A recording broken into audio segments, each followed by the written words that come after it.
I put $33,000 on my childhood team, the Seattle Seahawks, winning the Super Bowl. I have not slept since. Anyways, guys, we do in fact have the Super Bowl to go through. Why the hell are the Rams not on it, bro? Like, what are we doing?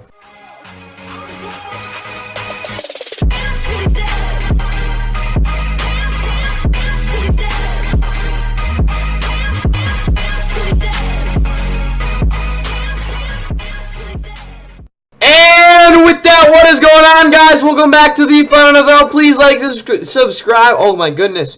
Let's go, Super Bowl 60. Again, you probably heard about it a crap ton. Again, you're going to hear it about it a lot more next year for Super Bowl 61 in LA because ESPN has it, which means it will be shoved down your throat. But all you guys need to know is it is that time of year.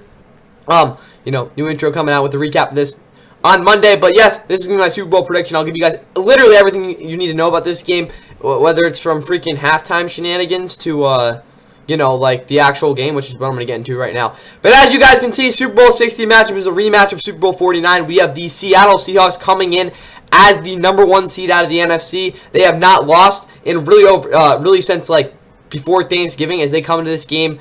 Again, winners of what is it now? Let's think about this because they lost to the Rams back in Week 11. They were 7-3 at that point. They won 7 straight to get the 1 seed. They've won back-to-back games so far. So they've now won 9 straight games coming into this one against the Patriots team.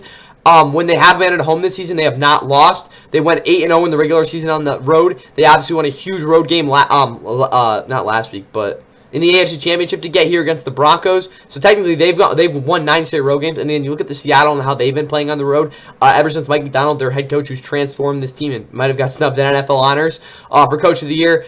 But again, both these teams, something's got to give in that regard there. But the Seattle Seahawks, the huge narrative with them is their quarterback, Sam Darnold, who has, again, really the past 2 years has completely revitalized his career for a guy that was the #3 overall pick in the 2018 NFL Draft to the New York Jets, where, again, careers go to die. But for him specifically, he struggled mightily with them. He bounced around a little bit, went to Minnesota last year, had, again, an amazing statistical season, blew up in the playoffs, blew up in the last game of the season for that 1 seed. Comes over to Seattle, again, a lot of turnover problems for most of the season, but really the past 3 weeks of this, past 3 games he's played, and he has been absolute nails for them. Specifically, last game in the NFC Championship where he went for 350 yards and 3 touchdowns, lighting up that Rams defense to the tune of that 31-27 win. He has been their man. Again, so far in the playoffs when they've asked him to do things. Again, the big calling card for them is that defense. But again, that Seahawks defense for the most part, other than again that last drive against the Rams, they really didn't play that well.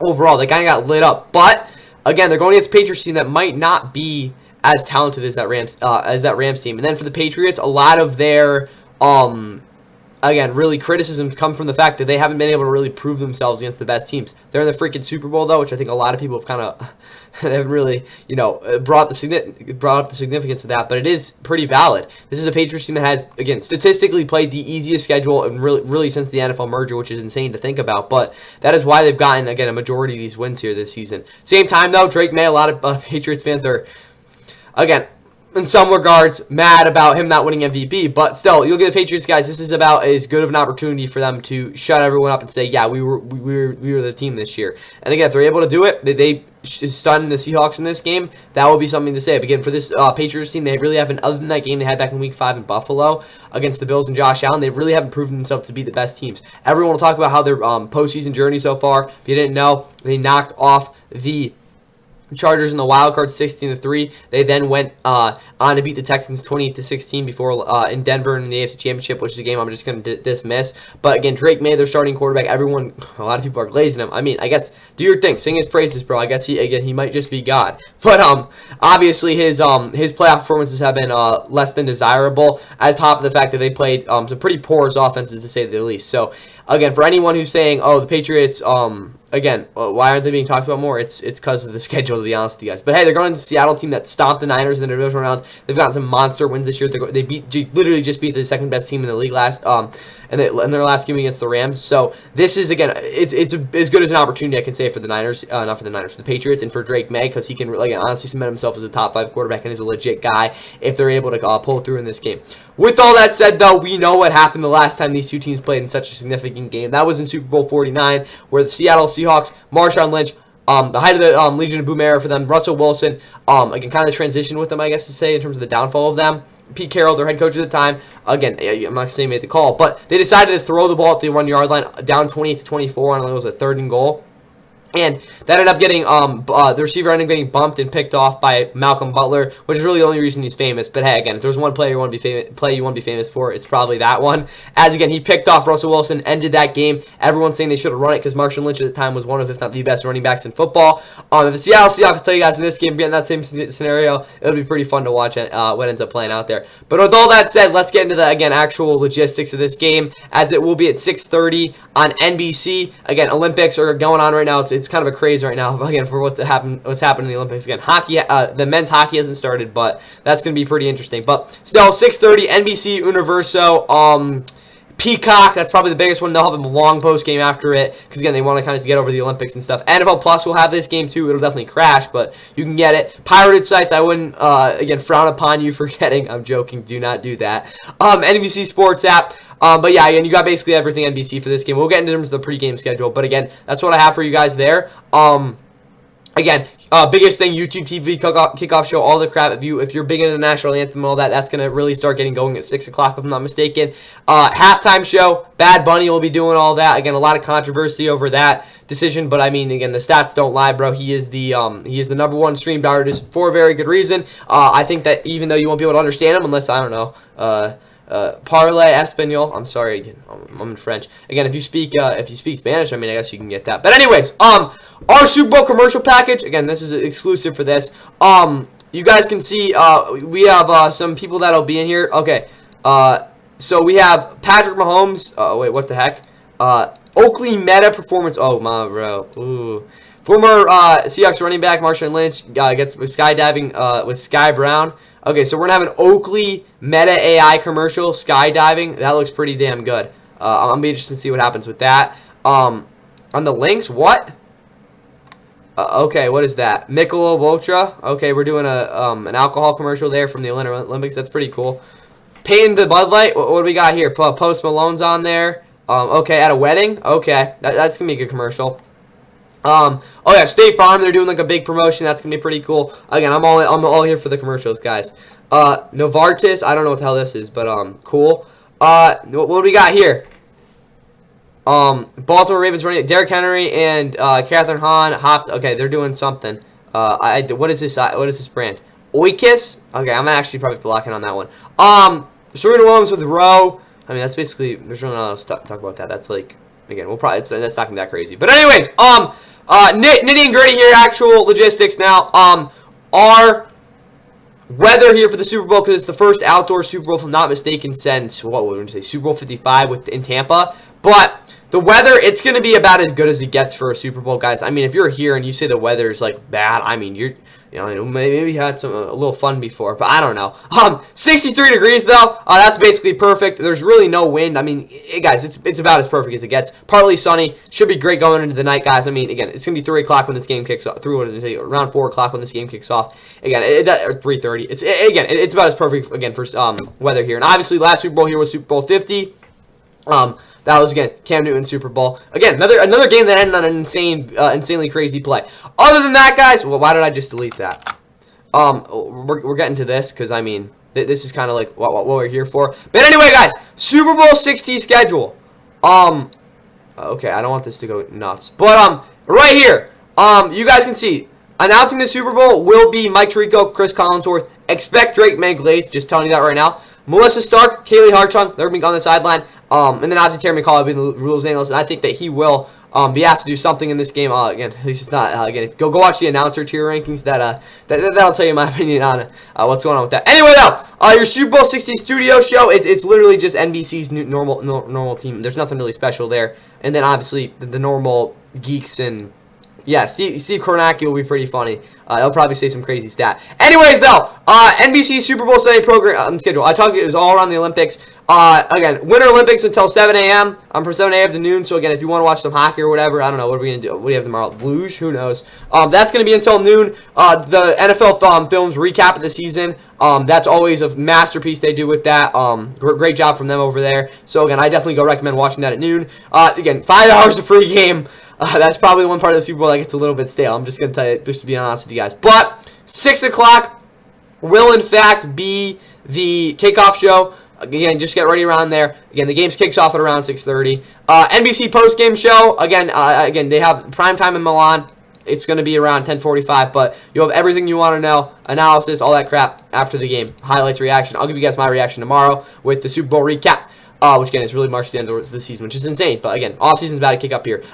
Again, you have Miguel Gerwitz and Ronald Cantu, normal. Again, big time Telemundo announcers, and I think there will definitely be a bigger audience this year with Bad Bunny doing the halftime. Diego Orgia, okay, he's against the reporter, and you have some other people doing stuff. Telemundo program again, 1 o'clock. Oh my goodness!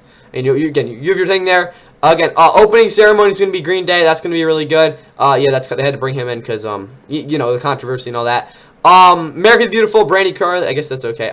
Charlie Puth. Ooh, that's pretty good. She's got some.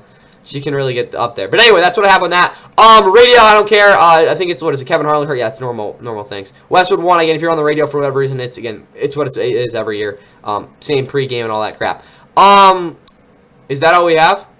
Oh, yeah, also ESPN, they have about like an 85,000 hour pregame and postgame crap after they do the Super Bowl next year. I think they're doing like a 24-hour like thing with that. So go check that out if you again really want to see what happened and stuff. Anyways, though, starting lineups now. We really get into this thing. Seattle Seahawks starting lineup. Sam Darnold's a quarterback. Already talked about him. Kenneth Walker, their starting running back. He is, again, probably the guy to watch in terms of them running the ball because, I mean, if it gets to that situation, I don't think they want to have it end like last time. Again, you only get so many shots here. Again, it was literally, what was it, 11 years ago? 12 years ago?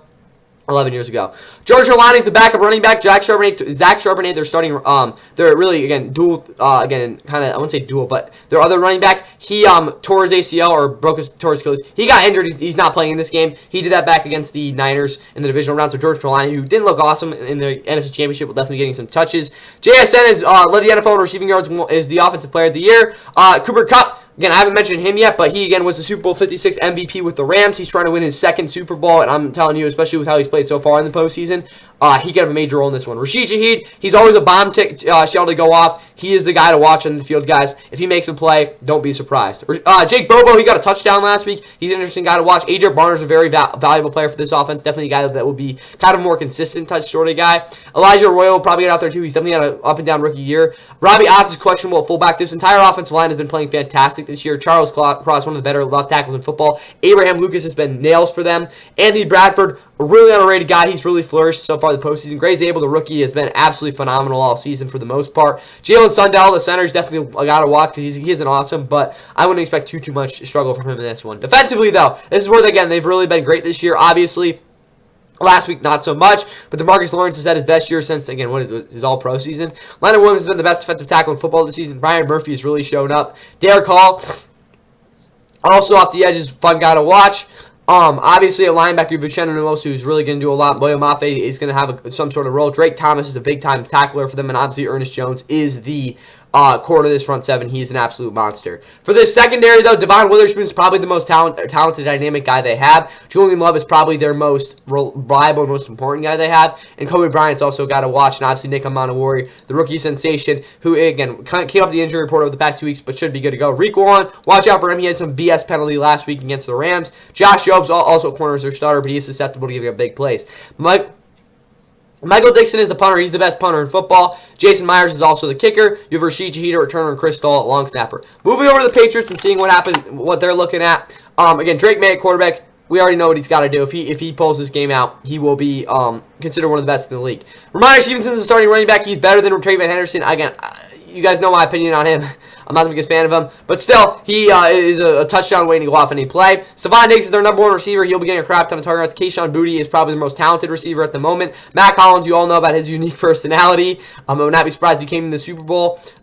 Again, is undressed as he possibly could. Kyle Williams, you know, he is really fast. He hasn't really done a lot recently, though. Afton Chisholm's been interesting to watch in the playoffs. Jamal Douglas also has made some plays. Hunter Henry's obviously their most reliable guy in this entire offense at tight end. He will make a lot of plays for them. Austin Hooper's a huge blocker for them. Jack Westover at fullback, expect a lot of lead blocking from him for this offensive line. Will Campbell's the guy to watch. He's had his issues off against these number one edge rushers. Uchenna Nwosu, DeMarcus Lawrence will be guys that they will be putting on him. Jared Wilson, Michael Wenu at guards are both very good players. Obviously, Jared Wilson, the rookie, a little bit more of a shaky guy. Garrett Badbury's done a decent job for them at center. Then Morgan Moses, the vet right tackle, has done a fine job as well. For this defense, it's obviously a very interesting group. Starting off with the D-line, Curtis Tunga, the starting nose tackle, has had a breakout year. Christian Barmore, overall, is probably the most dynamic guy in the interior, but he still hasn't completely gotten back from the injuries he's sustained the past couple of years. Milton Williams is, again, their big-time prize free agency signing, who has completely gone off for them. In a lot of ways, it is kind of been a prove-it year for him, and he's done a lot of good things. Edge rushing group, Kaylon Chason's had a breakout year after being a massive bust with the Jags over like the past 4 years. He's done a great job. Harold Landry's their number one edge rusher. He will give you a lot of good things. He is questionable, though, with that knee injury that, again, he's really been hampered with the playoffs, as his numbers have definitely taken a dip, even though this is his best efficiency season, honestly, since he had that, again, what was it, All-Pro 2022 season. At linebacker, Robert Spillane's questionable. That's a big issue. He is their most important player, in my opinion, on this defense in terms of the functional part of it.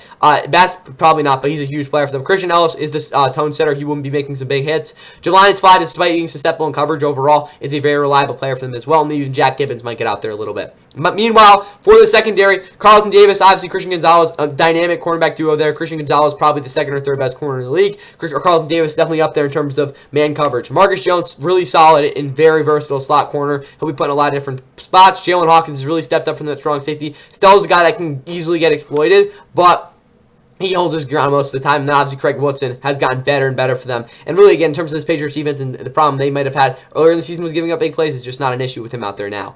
Andy Briero's the kicker. He's a little bit shaky, but he should be fine. Bryce Behringer's their punter. Marcus Jones, Kyle Williams are the returners, and obviously Julian Ashby is their long snapper. Now, guys, special Super Bowl tier list here. Instead of just, again, tier ranking Super Bowl 60, let's go all the way back to Super Bowl, or what was it, Super Bowl 34. Was this the Rams Super Bowl? I think this was the frick. Anyway, guys, I'm giving you guys all the Super Bowls, basically, again, since 2000. So, yeah, obviously, S tier, these are the best Super Bowls. F tier are the worst Super Bowls, so let's get into it. And you can't start it any better than this, as Super Bowl 34 was the 1 yard short player. Kind of ironic with this Super Bowl. This Super Bowl is going right into A tier. I'm not going to lie, guys, the game overall, from what I can remember, obviously I wasn't alive when it happened, but it was literally like kind of a snooze fest until obviously the Rams offense kind of went crazy. I remember Torrey Holt had a long touchdown. Obviously, the end of the game is about as crazy as it gets. Again, it's crazy to think that that was really the last Titans' chance at really doing anything, but still, especially where they're right now. But that was a phenomenal Super Bowl. Super Bowl 35. I think this was the Ravens one, if I'm not mistaken. This game sucked. Do I put it in F tier? I think I'm gonna put it in D tier. The reason I'll put it in F tier is because it's very rare we see a defense show, or any team show off that sort of dominance in a Super Bowl. So to that extent, I think there is something to this game. Obviously, it sucked. I'm not gonna lie. Like, that was a horrible Super Bowl. 34-7, if I'm not mistaken. Like, Seymour got dragged in the end zone. It was awful. That Giants team obviously wasn't the greatest, but in the grand scheme of things, guys, this was obviously a very good Super Bowl. Not in a very good Super Bowl, but still, the dominance that 2000 Ravens defense deserves some credit there. All right, Super Bowl 36. If I'm not mistaken, this was obviously the Rams losing to Patriots in the first one. This also goes in A tier. This obviously birthed the dynasty of. Some people might even put it in S tier just because of how it went, but I just think the overall tempo of that game wasn't awesome to watch. It was more of a slow-paced Patriots having to play a certain way, and you kind of could see it playing out in real time, because obviously how good that was really the end of the greatest show on turf and how good it was. So that's what I was saying. I can't put it in S tier because, again, the tempo of the game was just a little bit too slow for me. Now that I think about it, this probably just goes to S tier. I mean, Super Bowl 30, it's tough. I think we'll definitely have some better ones. Super Bowl 37, this I think was or 38, my bad. Was this or 37? Super Bowl 37. This was the Bucks one, right? Yeah, this game sucked. I'm putting in D tier, though, because, again, there was a lot of big plays. Again, absolute arse whipping in this one. Again, Rich Gannon and all that. That was just, it was a bad Super Bowl in that sense. Again, an absolute blow up. But at the same time, what is it? 2 pick sixes. Again, a lot of big plays. There was definitely some craziness going into that one. Well, again, even though it was uncompetitive, at least there was a lot going on. Super Bowl 38. I think was this. Jesus, was this the This was the freaking, yeah, Patriots-Panthers. This is going into A tier too. I mean, this game was just super competitive, guys. I mean, there's no other way to put it. Again, second Super Bowl for Tom Brady there against Jake Delhomme and all that. I remember in that game, Steve Smith definitely got locked up a little bit. He still made a lot of big plays, but I'm putting this one A tier again. It was just a really competitive, really good Super Bowl. Super Bowl 39, I think it was this. Is this the Eagles one, maybe? Because again, they went. Yeah, this is when they went back to back. This one was interesting. I'm gonna put this one in B tier just because again, from what I remember from the highlights, it was a lot of kind of clunky moments from that one. Again, obviously the Patriots one, it was a good ending, but again, it felt like something else could have happened there. And then Super Bowl 40, if I'm not mistaken, this was the... Was this the Saints? No, this was the Seahawks, and yeah, this was a freaking good one. Yeah, this was really good. No, I'm joking. This can go in C tier. Big Ben really didn't play that well in this one. I remember that. Again, it was kind of Super Bowl all over the place. Obviously, still a solid, again, finish there. But again, Tim Hasselbeck, again, that Seahawks team they didn't really have the offensive firepower to stick with the Steelers in that game. And even then, the Seahawks defense kind of made it tough on Ben Roethlisberger overall. Not a terrible Super Bowl. I just don't think it had a lot going for it in that one. Super Bowl 41. This was, this was the Colts and Bears. This was a good Super Bowl. I'm putting it in B tier. Obviously, the final score wasn't amazing, but again, a lot of big plays. Again, it wasn't quite like Super Bowl, the Tracy Porter Super Bowl, again, when the Colts played for the second time. But, I mean, Manning played, you saw what type of quarterback he was. It was definitely a solid one to watch. 42, right to S tier. This is one of the more memorable Super Bowls you'll ever think about. Obviously, the David Tyree catch, Patriots coming in undefeated. That was just, again, it's iconic. There's no other where to put it, or no other place to put it. Super Bowl 43, that's also going into S tier. No, it's going into A tier, I'm sorry. Obviously, the Hines Ward catch was a 103-yard return on the touchdown. Cardinals, again, Kurt Warner, all that crap. This Super Bowl is absolutely phenomenal. I mean, it's just, again, I don't think, again, it doesn't have the same legacy or the same weight as these other ones, so that's why it's going there. Super Bowl 43, was this the Steelers? No, this was, no, that.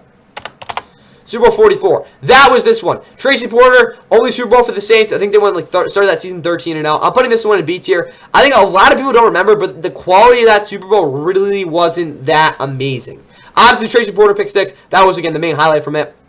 It was still a really competitive, really good Super Bowl. Again, Manning versus Breeze, you don't get much better than that, but I just don't think neither team performed to their highest standard. That's why it's going to B tier, but obviously, definitely a memorable one. Super Bowl 45, was this the Steelers one? Steelers, Packers, yeah, it was. What was the final score? I kind of forgot. Oh, yeah, okay. Aaron Rodgers, only Super Bowl he won. It's going into B tier too. I mean, I don't have really too many complaints from this one. It was a close game. It was really, I wouldn't say completely down to the wire, but definitely, again, really close.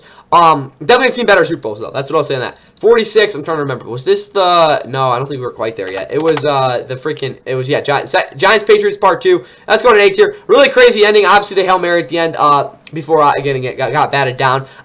Really, I remember this game. It was kind of like the Giants weren't exactly, again, they weren't as good as they were in Super Bowl 42, but this one, it just felt like, it was more of Eli just not making the mistakes rather than, again, Super Bowl 42 where he made the big-time throws. But obviously, insane throws there at the end of the game. So he still made the plays, but it felt more in Super Bowl 42 he was making a more consistent plays on a more consistent basis. All right, Ravens-Niners. Do I put this in A tier? I'm putting this in B tier. I think a lot, again, obviously the lights went out in the Super Bowl. It was absolutely showstopper there. Again, you had the return for the touchdown there. But honestly, guys, again, all I remember was that Colin Kaepernick had 5 different drives where he could have won the game and just didn't get it done. For that reason, I gotta put an H here. It's there, guys. It deserves to be. Again, it was a good game, but Colin Kaepernick kind of sold the clip there. Super Bowl 48. This was F tier. I mean, I don't really know how to explain it. And Legion of Boom, their only Super Bowl. But yeah, that's obviously where it's gonna go. Super Bowl 49, automatic S tier. We already talked about it enough. Again, you know, Malcolm Butler and all that crap. That's where it's going. Super Bowl 50. Where do we want to put Super Bowl 50? I'm putting it in B tier. Loki should go T tier, but again, just the ending and again, that one play it had, I think, does give it some weight. But obviously, the game itself wasn't very eventful. Super Bowl 51, S tier. I mean, again, 28-3. What else do I need to say? 52, S tier. This game was, what is it? Most total yardage from it. Again, Brady threw for over 500 yards and still lost that Super Bowl. That was absolutely amazing. Philly special and all that. Again, you can't ask for much more in a Super Bowl. Super Bowl 53. I don't never want to think about that game again. As a Rams fan, it was, again, painful.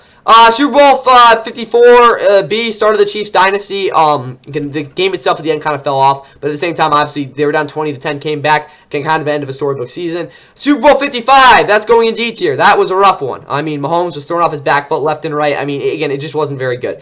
Super Bowl 56, I'm going to put in C tier. Again, obviously, the Rams, Super Bowl, We'll put it B tier. Close ending. Cooper Kupp season. Obviously won a Super Bowl MVP this year. The game itself, again, a lot of people just didn't have the same like atmosphere as some of these other Super Bowls, but still, it was the Super Bowl, and again, had a good ending. So, like, what else are you gonna want there? 23-20 from that one. Super Bowl 57, A tier. Again, some other people might put an S tier. It was a 30-35 final. But I feel like the Eagles let that game go away. That's really why I put it here, because honestly, I think if they finished it off, it would be better.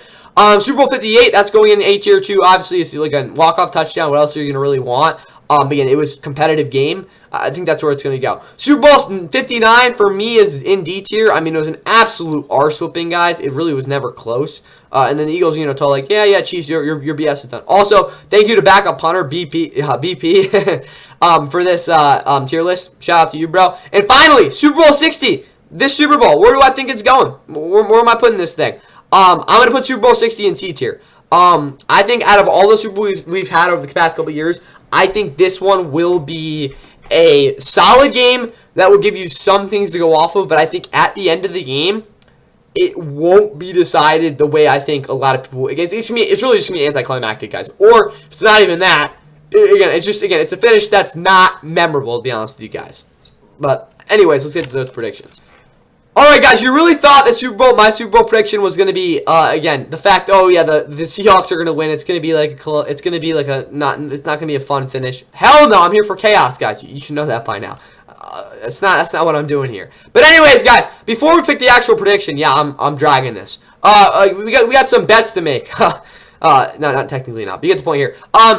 Coin toss. Again, it's literally heads or tails. I think there actually have been more tails than heads. Again, even though statistically 50 Super Bowls, there should be, again, 50-50, because, again, 50, in terms of volume for a statistic should give it value, but I'm saying tails here. Alright, now, what's the first scoring play?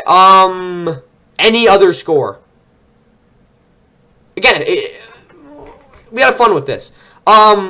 Which player scored the first touchdown? Cooper Kupp. So any other player. More passing yards. Sam Darnold will have more passing yards in this game, even though, again, in terms of the Seahawks offense, that might not make sense. Which quarter had the most points scored? Fourth quarter in OT. I mean, again, if you're not picking that, what the hell are you doing? More receiving yards. Yeah. I'm picking the favorite here, guys. Again, it's not going to all be crazy. More rushing yards. Ramondre Stevenson. Largest lead of the game. 15 or more. I'm telling you guys, I want chaos.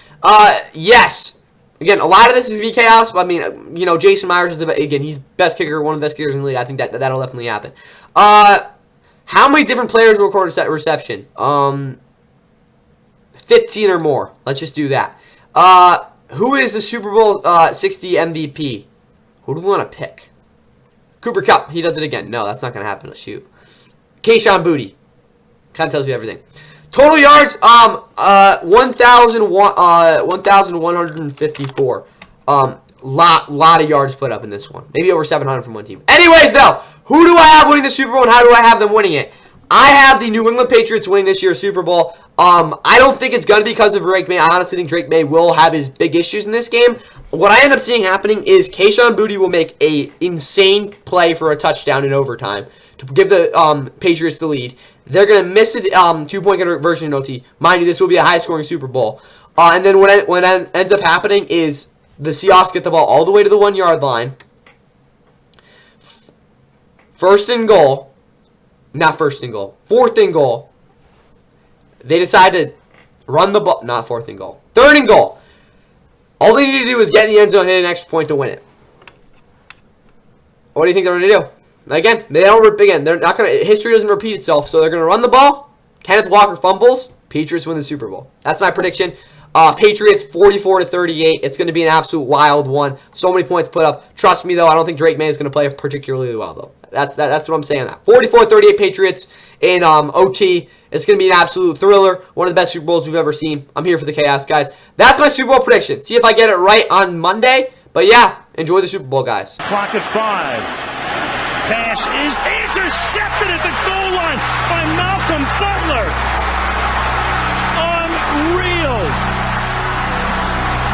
Malcolm Butler, who almost made the phenomenal play that wound up in Percy's arms. There are flags on the field for a celebration. Amazing. Butler, a rookie free agent out of West Alabama. They try to